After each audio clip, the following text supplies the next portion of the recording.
In the 1990s, no voice in China carried farther, cut deeper, or stirred more rebellion than Faye Wong's. She wasn't just a superstar. She was a cultural force that rewrote the rules of celebrity in a country that demanded obedience from anyone with a spotlight. Her albums sold millions, her tours erupted like cultural earthquakes, and her influence stretched far beyond music, shaping fashion, attitude, and even an entire generation's sense of individuality. Yet for all the fame, all the fortune, and all the adoration, there was something more dangerous simmering beneath the surface. Faye Wong didn't behave like a state-approved idol. She didn't participate in the rituals expected of national icons, didn't bend her image to political narratives, and refused to perform the kind of loyalty that Beijing quietly requires from anyone with too much reach. The more powerful she became, the more uneasy the system grew. Then, at the height of a career worth over $100 million, she vanished. Concerts stopped, public appearances dried up. Her name faded from television screens and national stages. Without a scandal, without an explanation, and without a single official announcement for years, fans were left asking the same question: what kind of invisible force could silence someone this untouchable? Tonight, we trace the rise and disappearance of Faye Wong and uncover the real reason China's most influential diva was pushed out of her own empire. When Faye Wong first stepped into Hong Kong's music scene in the early 1990s, no one imagined she would become the most influential female artist China had ever produced. She arrived quietly, almost shyly, a young woman from Beijing navigating a Cantonese-dominated industry that rarely embraced outsiders. Yet within a few short years, she transformed from an underdog into a phenomenon that reshaped Mandopop's entire identity. Her rise began with a contradiction. She possessed a voice that felt ethereal and distant, yet every note carried a defiant intimacy. Hong Kong producers tried to mold her into a conventional idol, but she rejected the formula. Instead of following the industry's demands, she built her own aesthetic: minimalist, avant-garde, and emotionally untamed. By the mid-90s, her albums were selling in numbers most artists could only dream of. Songs like I'm Willing, Dream Lover, and Red Bean became cultural anchors across multiple regions, from Beijing to Taipei to Singapore. Her fan base wasn't just large, it was fiercely loyal, almost ideological. For many young Chinese, especially urban youth searching for identity in a rapidly modernizing society, Faye Wong represented a form of emotional freedom the mainstream rarely allowed. Her success brought money, a lot of it. Multi-million-dollar contracts, commercial endorsements, international collaborations, and sold-out concert tours created an empire estimated to be worth over $100 million. But more importantly, her brand grew outside the control of any management office or political structure.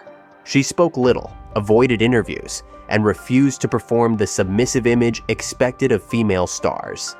She would disappear for months, ignore publicity schedules, and make artistic choices no label dared question. The industry couldn't control her, audiences didn't want her to change, and her influence spilled far beyond entertainment into fashion, lifestyle, and youth culture. By the late 1990s, she was no longer just a singer. She was a symbol of individuality, artistic independence, and a new cultural identity that didn't rely on state narratives or traditional expectations. That was the beginning of the tension.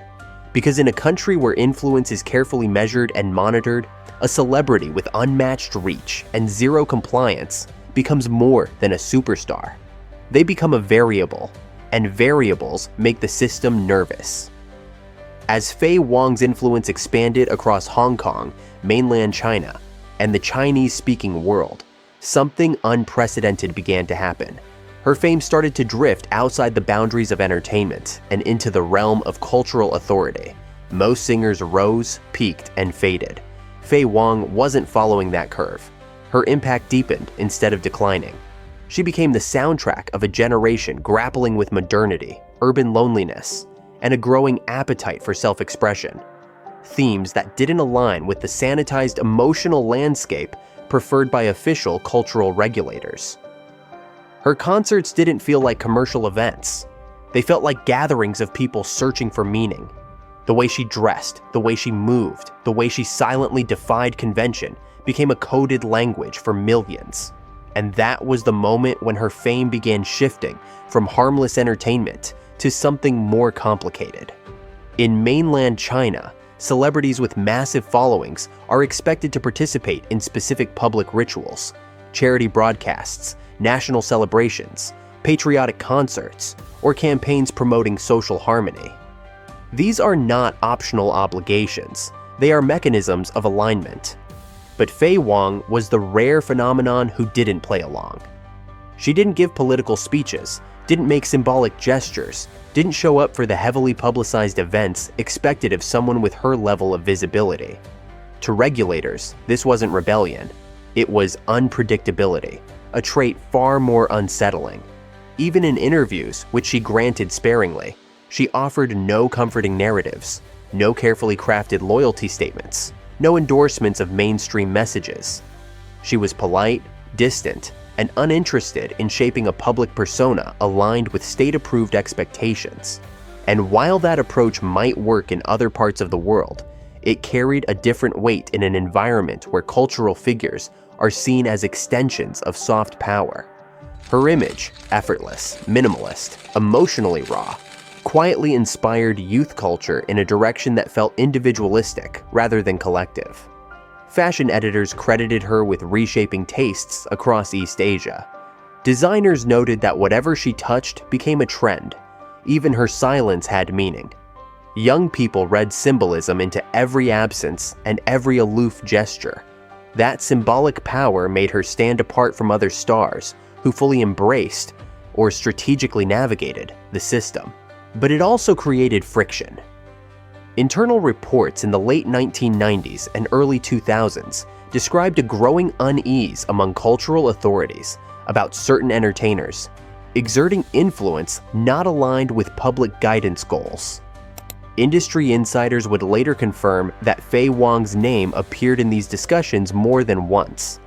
Not because she did anything explicitly political, but because she refused to be molded into the kind of star that served political narratives. She became too famous, too influential, too unregulated. Her music wasn't nationalist, her interviews carried no political tone, and her public behavior was impossible to predict. In a controlled entertainment ecosystem, that combination was dangerous. Regulators began tightening the ecosystem around her, limiting promotional opportunities, reducing mainstream exposure, and quietly encouraging labels to redirect their investments elsewhere. Nothing was said publicly, but the pattern was visible to those who understood how the industry worked. As the tension escalated, one truth became clear: Faye Wong didn't need the system. But the system needed to control someone like her, and when control isn't possible, containment becomes the next solution.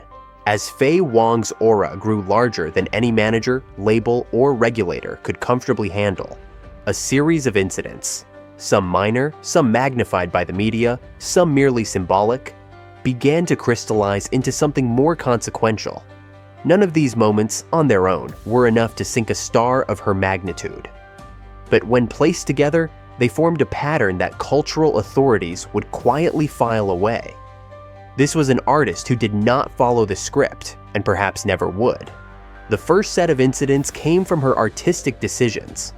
At a time when mainland entertainment was moving toward polished patriotism and narrative cohesion, Faye Wong insisted on experimenting with alternative rock, dream pop, and atmospheric sounds that didn't fit the cultural tone. She refused to conform to the emotionally uplifting themes encouraged in state media. Instead, she leaned into introspection, alienation, and unconventional aesthetics. Critics close to official publications questioned why her music felt detached from mainstream values, a subtle but telling form of scrutiny. Then there were her public appearances, or more accurately, her absence from many of them. While most celebrities use state-organized galas as an opportunity to strengthen ties with regulators, Faye Wong was known for skipping major events entirely. She declined invitations to televised holiday festivals, refused to appear in the kind of unifying performances expected of top-tier stars, and rarely participated in collective campaigns. Each no-show was noticed. Collectively, they became part of her file. The more she resisted, the more her independence was interpreted as distance. And distance, in a tightly managed entertainment system, can be mistaken for disloyalty. Another incident that lingered in the background was her international collaboration choices. Faye Wong openly worked with Japanese and Western artists, producers, and designers at a time when such partnerships were politically sensitive. Her cross-border projects raised eyebrows among cultural regulators, who preferred artists with a more domestically aligned image. While she saw music as universal, regulators saw influence flowing in unintended directions. There were also moments where her body language or remarks were read too closely by watchful observers. Faye Wong's famously indifferent demeanor, her reluctance to smile for cameras, her refusal to dramatize emotions, her habit of leaving award shows without speeches, became points of speculation in an era when celebrities were expected to radiate positive, state-friendly energy. Even harmless interactions could be reframed. A quiet, introspective look during a broadcast could spark commentary about her being aloof, non-cooperative, or difficult to shape. Behind closed doors, these interpretations hardened into concerns about her suitability as a national symbol. One of the most significant incidents was her performance at CCTV's Spring Festival Gala years earlier. One of the biggest stages in China. While audiences adored her, insiders noted she didn't fully adapt to the event's political tone. She wasn't warm enough, patriotic enough, or communicative enough for what the gala represented. She was invited back fewer times than other stars of her caliber, a decision insiders later attributed not to her talent, but to her unpredictable compliance. All these details, artistic independence, selective absences, cross-border collaborations, and non-conforming public behavior, accumulated slowly, quietly, invisibly. None were punishable offenses. None were scandals. But in a system where stability is paramount and cultural narratives are carefully curated, these incidents created a long memory. A memory of a superstar who refused to be shaped, whose influence operated outside sanctioned frameworks, and whose choices, however personal, were interpreted through a political lens. Years later, when she began to fade from the public eye, those who understood the system weren't surprised. The foundations of her disappearance had been laid long before she walked off stage. The disappearance of Faye Wong did not happen overnight, nor did it resemble the dramatic collapse that takes down most stars. There was no scandal, no public feud, no explosive controversy. Instead, what unfolded was a slow, calculated dimming, the kind that happens when an artist becomes too large for an ecosystem built on predictability and compliance. To the outside world, it looked like she simply stepped back, but to those within the industry, the signs were unmistakable. Something, somewhere, had shifted. Her retreat began with subtle restrictions. Concert proposals that once sailed through approval suddenly faced unexplained delays. Sponsorship deals stalled. Major televised invitations that used to arrive without fail stopped appearing. The entertainment landscape in mainland China was tightening, moving towards stricter control of narratives and celebrity influence. Any performer with an image that drifted too far from the desired tone became a liability, and Faye Wong's aura of untouchable independence had always been difficult to manage. When regulators began refining their list of approved cultural representatives, her name floated in a gray zone. Too beloved to openly criticize, yet too uncontrollable to elevate.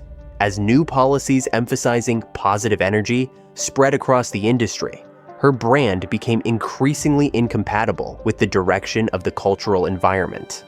She didn't project patriotic enthusiasm, didn't anchor her identity in collective themes, didn't lend her voice to campaigns promoting social unity. Her silence, once a symbol of artistic mystique, now looked like resistance. Without any official announcement, a soft lock began forming around her career. This was not a formal ban, it was something far more effective.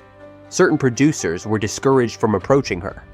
Event organizers stopped suggesting her for high-profile performances. Media outlets received fewer directives to highlight her work. Her visibility shrank not through punishment, but through absence, engineered, quiet, and deniable. The most telling indicator was her concert activity. At the height of her commercial power, demand for her live performances was enormous, yet approvals for large-scale concerts became increasingly rare. Insiders whispered about internal hesitations surrounding her public influence, particularly the way fans interpreted her music through personal, emotional, and often individualistic lenses. In a climate where collective optimism was the preferred message, Faye Wong's introspective world felt like the wrong kind of mirror. She also found herself squeezed by a new generation of celebrities who embraced the system more tightly. These rising stars attended mandatory events, delivered carefully scripted interviews, and stepped into the national narrative with enthusiasm. Compared to them, Faye Wong appeared distant, uninterested, and incompatible with the direction the industry had chosen. That contrast made her stand out even more, and not in the way regulators preferred. Then came the years of total silence. She stopped releasing albums. Public appearances became rare and met with lukewarm coverage. Even her social presence remained minimal, almost non-existent for most celebrities. Inactivity on this scale signals personal burnout or career decline. But for someone with Faye Wong's popularity, the disappearance felt orchestrated, a strategic retreat prompted not by scandal, but by pressure. The longer she stayed away, the easier it became for the system to normalize her absence. Audiences missed her, but the cultural narrative moved forward without her. When she finally resurfaced occasionally, a charity concert, an ad campaign, a brief cameo, the appearances looked controlled, selective, and carefully separated from mass influence. She was allowed to be iconic, but not dominant. Visible, but not central. Respected, but not powerful. What emerged was a quiet truth. Faye Wong wasn't erased. She was contained. Her legacy remained untouchable, but her ability to shape culture on her own terms had been carefully, methodically reduced. Her disappearance was not a fall from grace. It was the price of being a star too large, too free, and too ungovernable for an environment that demands alignment. And once an artist reaches that point, the only path left is silence. The disappearance of Faye Wong can only be fully understood by looking beyond music, beyond celebrity culture, and into the political machinery that quietly shapes China's entertainment world. By the time she reached the peak of her career, Faye Wong was no longer just a singer. She had become a cultural landmark, the kind of figure whose voice could shape moods, trends, and even generational thinking. And in a system that values message control above everything else, this level of influence becomes political, whether the artist intends it or not. In the late 1990s and early 2000s, China's cultural regulators began tightening their grip on entertainment as part of a broader strategy to unify national narratives. Celebrities with wide emotional influence were monitored not only for their behavior, but for their symbolic power. The most valued stars were those who reinforced collective ideals: discipline, national unity, optimism, and social stability. Faye Wong represented none of these things. Her image was rooted entirely in personal expression, melancholy introspection, and a global sensibility that transcended borders. To the public, she was refreshing. To the system, she was unpredictable.